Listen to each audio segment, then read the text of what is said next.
Kembali dialog bersama dengan PJ Gubernur Sumatera Selatan, Bapak Agus Fatoni. Pak Fatoni, kita lanjutkan dialognya seperti yang saya sebutkan di segmen sebelumnya. Saya ingin bertanya terkait dengan apa yang menjadi tantangan utama untuk meningkatkan PAD di Sumatera Selatan. Silakan Pak Fatoni.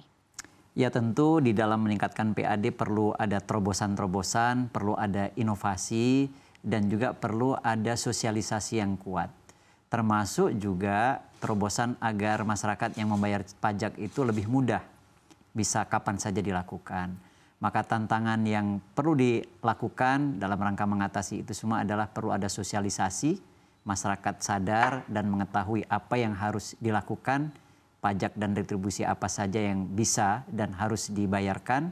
Kemudian dari sisi pemerintah juga melakukan terobosan agar bisa mempermudah dalam pembayarannya, bisa kapan saja, termasuk hari libur misalnya seperti itu, termasuk juga pelayanan-pelayanan jemput bola.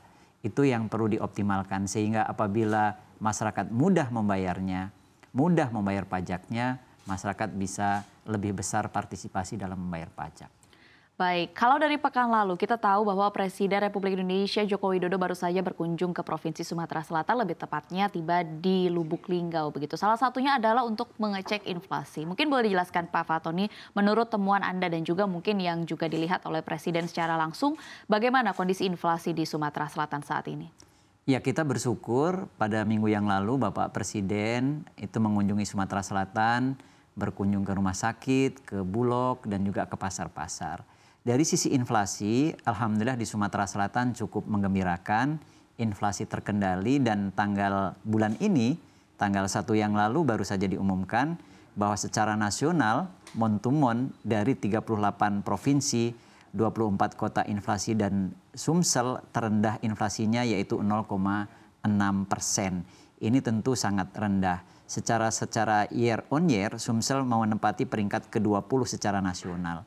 Dan ini semua dilakukan berkat kebersamaan, kekompakan di Sumatera Selatan. Dengan terobosan-terobosan ada beberapa gerakan serentak.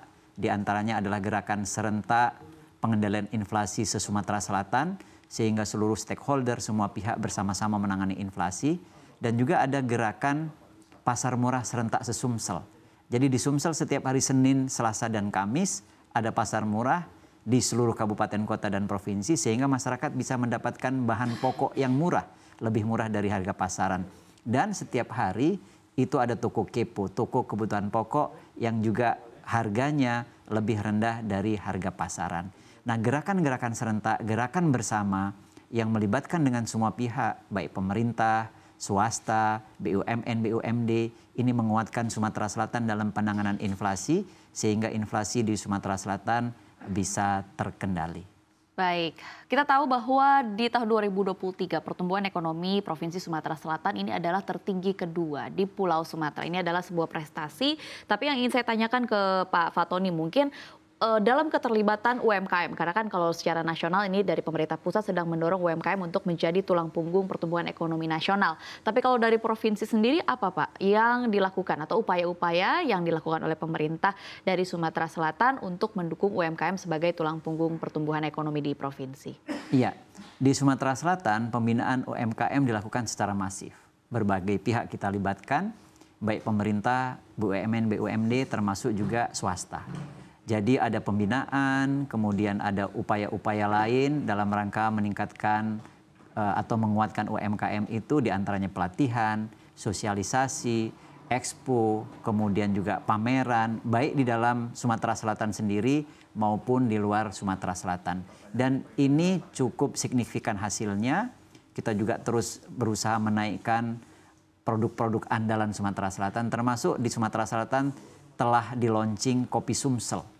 Kopi Sumsel ini juga menaikkan harga kopi di Sumatera Selatan, juga batik-batik ataupun wastra yang dari Sumatera Selatan yang seperti saya pakai ini semakin digemari dan juga produk-produk lain digemari baik di tingkat nasional maupun di internasional. Bahkan kemarin pada saat hari ulang tahun Dekranasda di Solo, Sumatera Selatan menerima penghargaan terbaik, standnya, produksinya, pameran mobilnya, dan lain-lain. Ini sebagai bukti nyata bahwa Sumatera Selatan sungguh-sungguh untuk bisa menaikkan UMKM dan menjadikan UMKM naik kelas.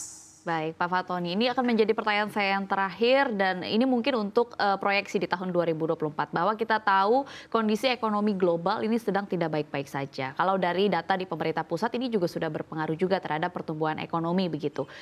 Dari global ini sentimennya kebanyakan negatif di mana masih ada suku bunga tinggi, kemudian masih ada konflik di beberapa daerah begitu di beberapa belahan dunia. Kira-kira bagaimana upaya Anda mewakili pemerintah dari Sumatera Selatan untuk mempertahankan ekonomi Sumatera Selatan agar tetap kuat digempur oleh sejumlah sentimen negatif ini? Penguatan ekonomi lokal itu perlu dilakukan, baik itu di bidang pertanian, perkebunan, UMKM, dan inilah yang terus akan kita lakukan sehingga gempuran dari luar kita juga bisa minimalisir dengan upaya-upaya yang kita lakukan di daerah. Dan ini kita perlu bersama-sama.